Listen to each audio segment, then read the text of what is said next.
We're out here by the vegetable garden again today, guys. As you can see, everything's thriving. Heaps of peas here. The rocket is absolutely out of control. Over this side here we have the kale looking beautiful. Thyme spilling over the side. The mint we planted down here, we'll get to that in a minute. But the main plant we're here to look at is this one, celery. Today we're going to talk about how to grow celery. Celery is a very easy plant to grow in our cool climate like we have here in Melbourne. The best time to plant it is at the start of spring or the start of autumn, so that you avoid the extreme heat of summer and the extreme heat of winter. As we can see, the snails too love the celery just like we do. You can quite simply pick them off and feed them to your chooks. When it comes time to planting your celery, you can either direct sow seed into the ground, or my personal favourite is to get seedlings, a little bit smaller than this, and plant them straight in. I find that it's a better success rate to do seedlings over seeds when it comes to celery. The recommended spacing for planting your celery is 30 centimeters apart. However, we can see here that I've planted two very close together and they've both grown very successfully. You can see this one, I've cut one stalk at a time as I've needed it to use in salads or however. And this one here, I've left our entire bunch whole and we will harvest that later in the video. Moving down here, I also have celery that I grow a different way. Now this one here is grown in a bag. And you can see I've planted the plants very close together. Now this method is good because if you live in a location where you don't have room to garden, you can still grow your celery in a very small, probably 9-litre bag. And the best part about this is you can just pick it off and eat it as it is.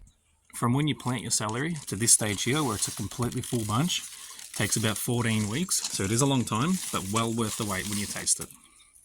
Celery requires a lot of water, so it's a good idea to grow it with other leafy crops, like I have here with rainbow chard and silver beet, and also some kale in the back.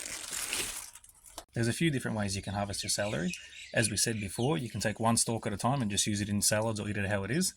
You can also pull the whole bunch out, root system and all, but for today, we're just going to tilt this one over and cut it out and leave the root system intact.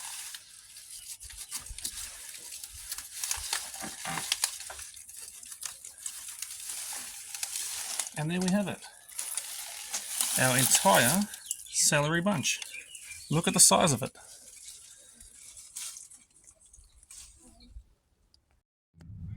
Now if we have a look in here, we can see this is the other bunch, the one that we took one stalk at a time off and just used it as we needed it.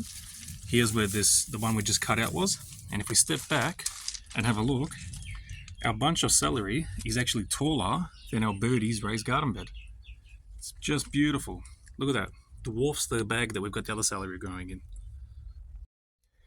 Moving on from our celery down to our mint. Now I did say I was going to come back to this plant because as you can see it's growing between two of our raised garden beds, the 75 centimeter high garden beds.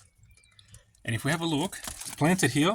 If we have a look up here, the roots from this mint have grown all the way up the side of this garden bed and it's actually growing out the top of the garden bed. So be very, very careful when you grow your mint because this plant will very quickly take over your entire garden. I hope you found our video on growing celery helpful. If you did, please let us know in the comment section what you liked about it. And if there's anything else you would like to know about growing celery, please again let us know in the comment section. And thanks and bye for now.